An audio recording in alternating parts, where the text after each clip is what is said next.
Yo, what's good, YouTube? This is Jay from TNJ, and welcome back to the Charlotte 49ers Dynasty.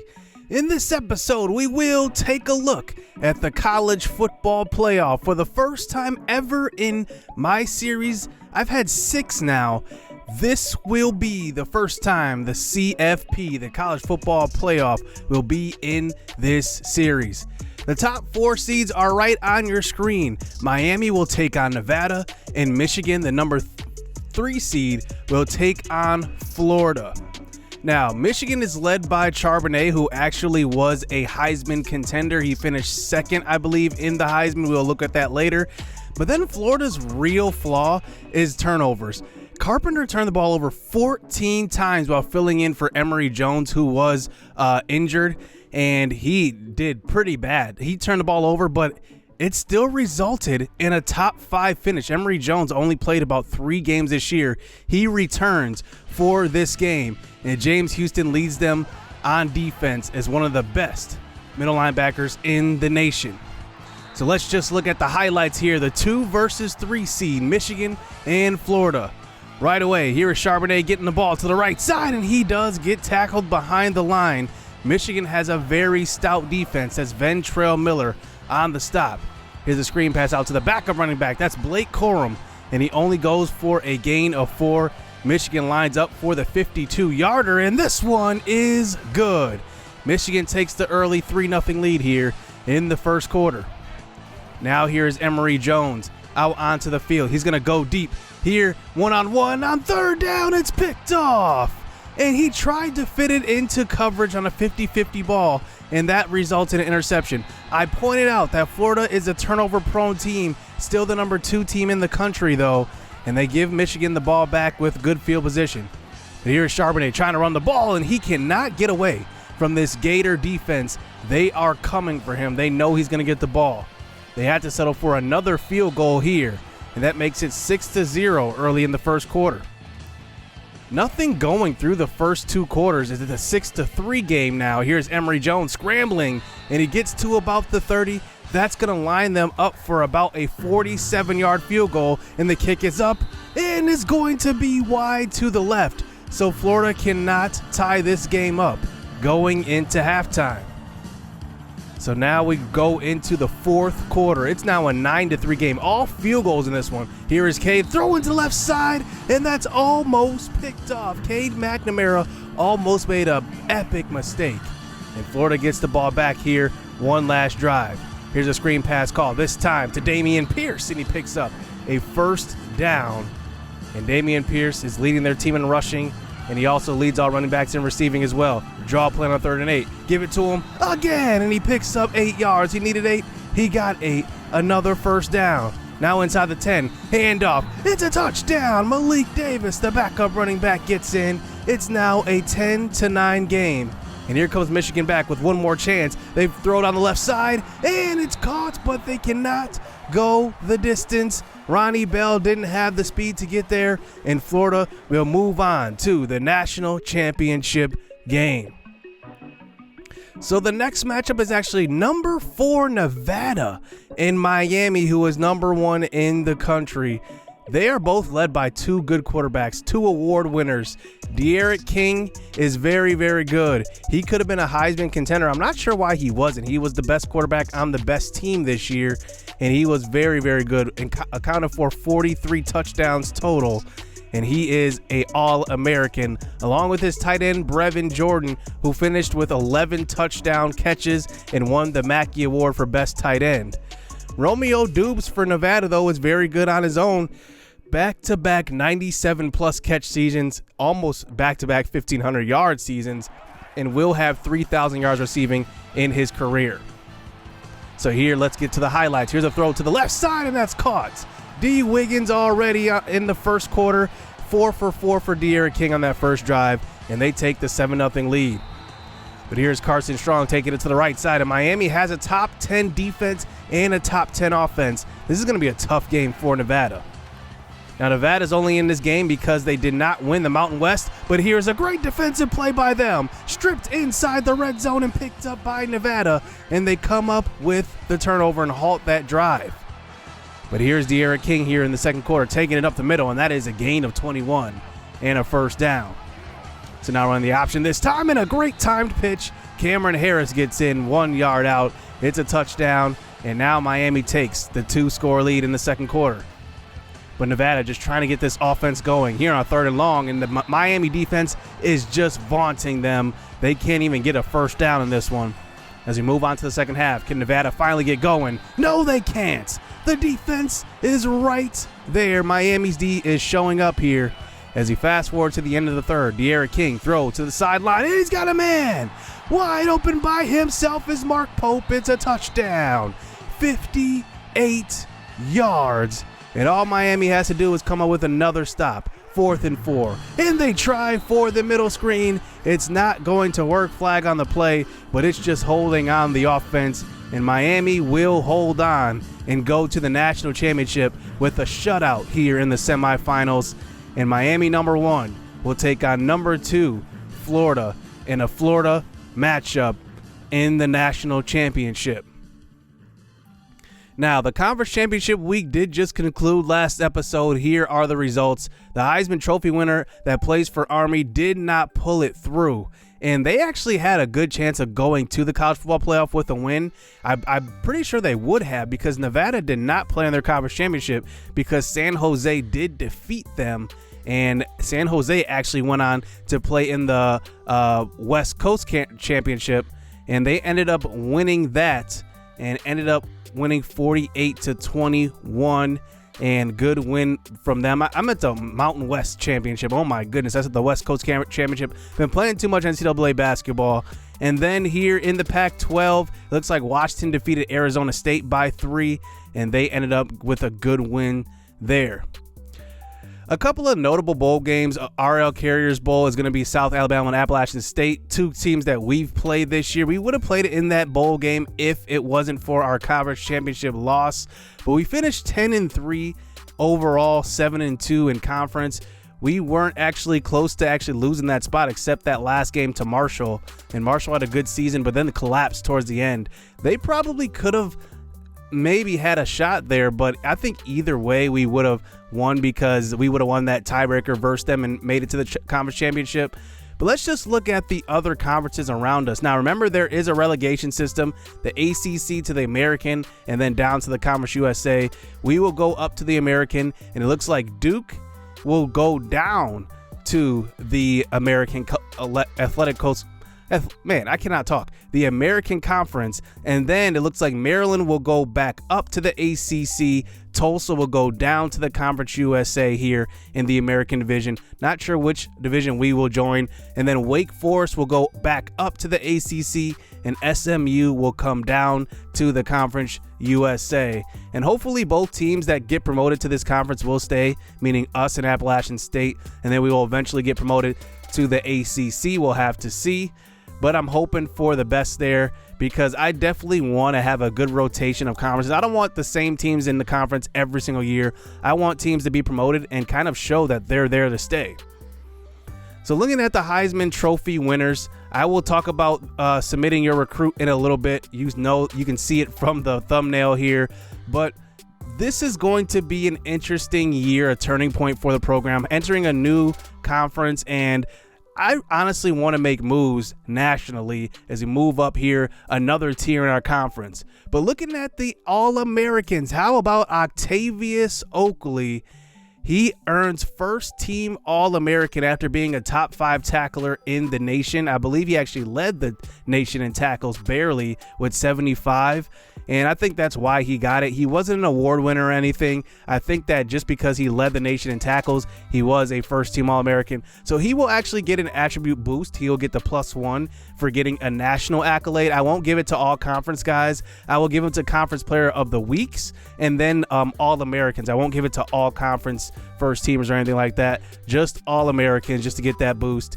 And we did not have any second-team All-Americans. So congrats to Oakley. He comes home with a nice little trophy on his shelf. So of course he wins first team all conference since he won All-American. It looks like Taylor and who is that? That was Lamar Lewis who won first team all running back and quarterback respectively in our conference. Terrence Pitt Howard won second team all conference as a running back after he had double-digit touchdowns. Good for him. Darius Moss won second team, so a pretty good season for him. And then let's see who else won it. Max Liebem won it after that 2-pick-6 back-to-back game. That pretty much did it for him, I think, and ended up being our kicker who made it. So let's just talk recruiting. So this is the episode to submit your recruit. Let's just talk about that right now. Now, here are the list of recruits. I think everybody's excited to see Brooklyn Santana on campus. He's going to be a game changer for the receiving corps. Obviously, he's very raw with his skills, but has the speed, has the elite speed. That's going to be fun. Now, what I'm looking for in recruiting is probably pass rush. Number one, that's going to be pass rush. I do not get any sacks on blitzing 4, just sending 4 or sending 3. It just never happens. It rarely does, only if the quarterback's just sitting in the pocket and holding the ball way too long.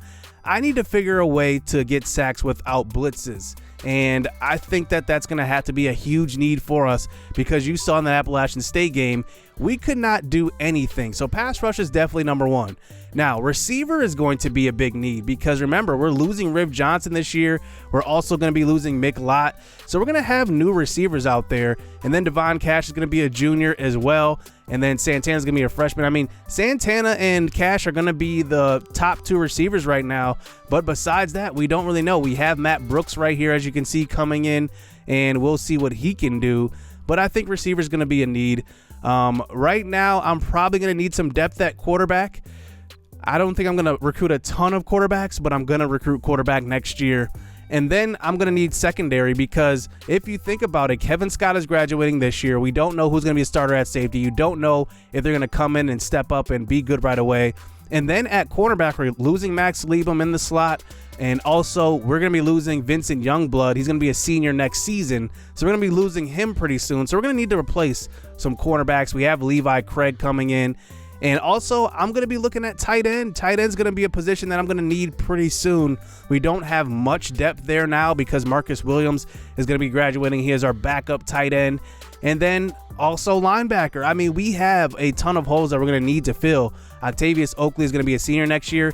Darius Moss is going to hold it down when Octavius Oakley leaves, but he's only just a sophomore this year. So it's going to be interesting to see what our team looks like. So make sure you submit your recruit. The template is in the description. I will be doing recruiting a little different next year. I'm going to make it so that I'm going to be able to recruit in the state no matter what the prestige is. So I'm going to be able to go after, I probably won't go after 5 stars, but I'm going to go after 4 stars or less. And then once we get into the ACC eventually, then I will unlock 5 stars. And that's only in our state. So in North Carolina, I will be able to go after 4 stars or less. Anybody's open. And then the same recruiting restrictions do hold in place, but in state, like I said, 4 stars, I can go after them as long as they are in the state, and the pipeline will still remain Georgia. I'm thinking about opening up South Carolina to recruit in. I'm still thinking that over. And then custom recruits will not be 2-star, 3-star prospects anymore. Some of you guys will be 5 stars, so some of you guys will be on my board. I just won't go after you guys. Will be outside of my caliber, but I'm going to create it that way so that there's more parity in this series. There's a lot more competition in recruiting, because that's the thing. When you recruit only 2 stars, it's not that tough to get your guys. I want to make it a challenge to recruit, and I want to make hard decisions to recruit, and that's why I don't show recruiting that much, because there's not much to show. It's pretty boring because I'm not getting much competition. I'm just in first place every single week. So let's recap this season and talk about our team and what we're looking at going forward and going into bowl week. Now, JPE had a very good season running the football. 11 rushing touchdowns, and he threw for 12. 11 interceptions. That's got to cut down. But Rochford is going into his senior year. I still like him as a backup. I think when he comes in, he throws the ball accurately. I feel bad that he did lose his spot because I don't think he's a bad quarterback, but he is just a game manager. Now, watch out for him to use that be a graduate senior after next season. I don't think he's going to transfer this year, but I think he could be a graduate senior on another team. Watch out for that. That's 2 years down the road, though. Now, Jamaica Panolan will be graduating at quarterback, but at running back, Terrence Pitt Howard had a good season. He did improve on his yards. I'm definitely happy that he's improved. His yards per carry went up about 1.5 yards. That's very, very good. His rushing touchdowns doubled, and he had just about the same amount of carries, one less carry than last season, and he pretty much, had a productive year. But I'm still looking for that guy that's going to be 1,000-yard rusher, 900-yard rusher. Those are the guys that make the difference. And I'm hoping that maybe there's a guy on our roster. We do have a good freshman coming in, Enzi Labata. He's going to be a very good running back. I don't know if he's going to be that guy, but it's worth the shot of giving it to him and seeing what he can do as well. But Terrence Pitt Howard right now is the starter. I'm just talking in the future. Now, I thought that Calvin Joshua was going to take a step back this year to Benjamin Duke, but it turned out that he was actually a better receiving back than Benjamin Duke was, and that's what kind of happened. He was in on a lot of passing downs. I kind of hand the ball off to Duke a little bit more just because of his acceleration. I thought that getting through holes would be beneficial to having a quicker running back there in the shotgun and give it to him, but I don't think he made a huge impact. And we'll have to see what the running back room is going to look like next year. I definitely want to improve on the running game. I think the passing game will take a step up next year just because seeing that Brooklyn Santana's coming in, there's going to be a lot of quick screens, a lot of things like that to get him out into space. Some drag routes we'll have for him, making sure he doesn't get hurt though. But still, I love the potential he has coming into our offense. But how about Ncaa Shu? Now, he took over as starter, led our team in receiving yards, 605. That is an excellent season from him. He was second in touchdowns, 3 touchdowns. He's going into his senior year as well. We're definitely going to need some receivers. Like I said, it's going to be Ncaa Shu, Devon Cash, and Brooklyn Santana. Those are going to be the top 3 receivers next year. So we'll have to see what happens in that receiving core. But I definitely want to improve here as well. I think our offense all around needs to improve. Quarterbacks need to cut down on turnovers. Our running game needs to compile more yards. And our receiving game really just needs to really be consistent and kind of, have that game-breaking ability at the receiver position. I think that Brooklyn Santana will bring that next year, so I'm not really too concerned there. Now, our offensive line actually had a pretty decent year. DJ Washington was the starting left tackle. He was actually excellent. He gave up 10 sacks, and I wouldn't worry about that number. A lot of that had to do with rolling out, because look at that. He had 7 pancakes. That led the team.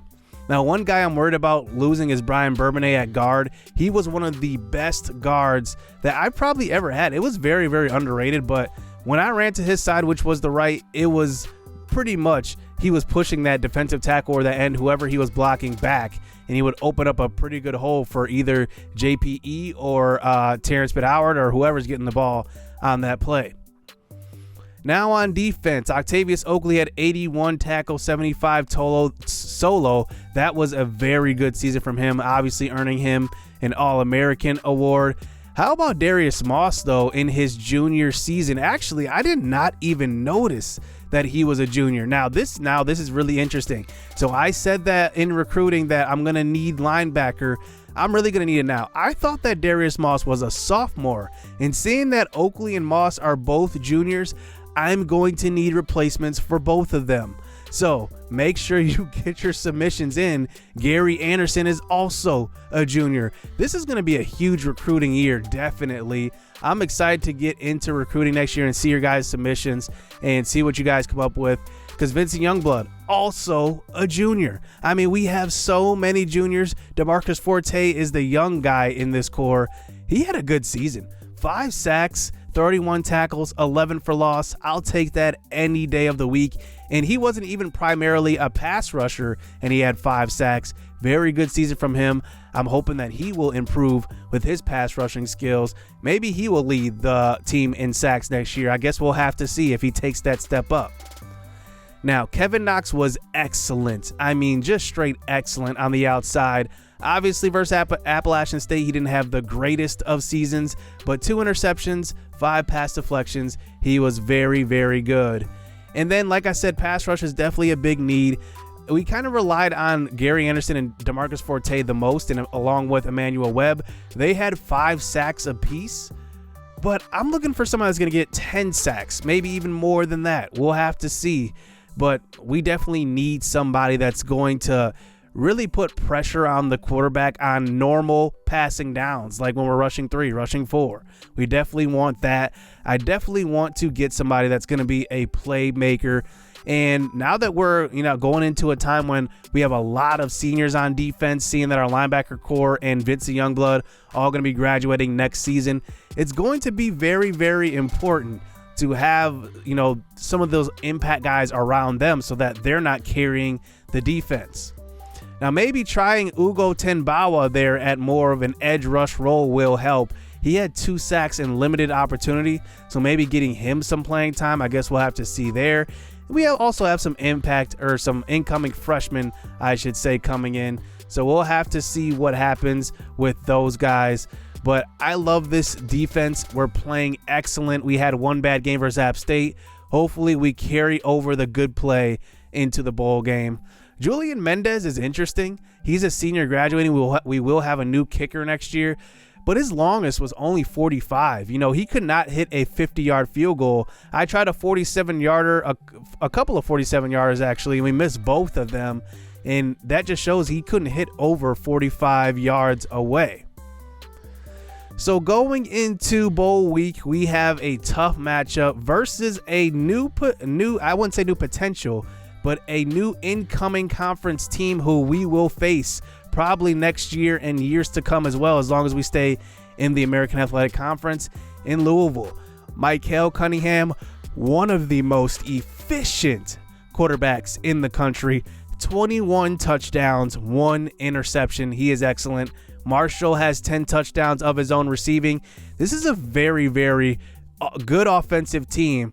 Not bad defensively either. I don't think they're elite, but they're actually very, very solid. They're in the top half of the country, and they're in a bowl game for a reason. They're a good team. We'll see what happens next episode. So you don't want to miss next episode's action. They have the number 11 ranked defense. Now, I don't know if they're 11 as far as, competition goes, because they played in the American. Not saying this is the easiest conference, but it's obviously not ACC. So they had the 11th ranked defense, the number 20th ranked offense as far as total offense. So this is going to be interesting. I'm hoping that our team shows up on both sides of the football. This is going to be a good game, I think. It's going to be pretty even. We're number 19 on defense, so we have a good defense of our own. So hit subscribe, hit that like button. Let's get into the bowl game next episode. Make sure to get your submissions in the comments below. I highlighted who I need and what I'm looking for, so get that in. I can't wait. Thank you guys for participating in that. Stay tuned. Let's get it. Let's go. It's too easy. I've been there, done it, seen it. Boy, all that like Keenan. Still got crack, they fiendin'. Flow still hot like Phoenix. Shine so bright, I'm gleaming. This off top, I'm tweaking. Fresh out the rat like Neiman. And I'm still trying to fight my demons. Cause we all gotta act like Tina. That's why I gotta ride with the Nina. Outside, it's a war going.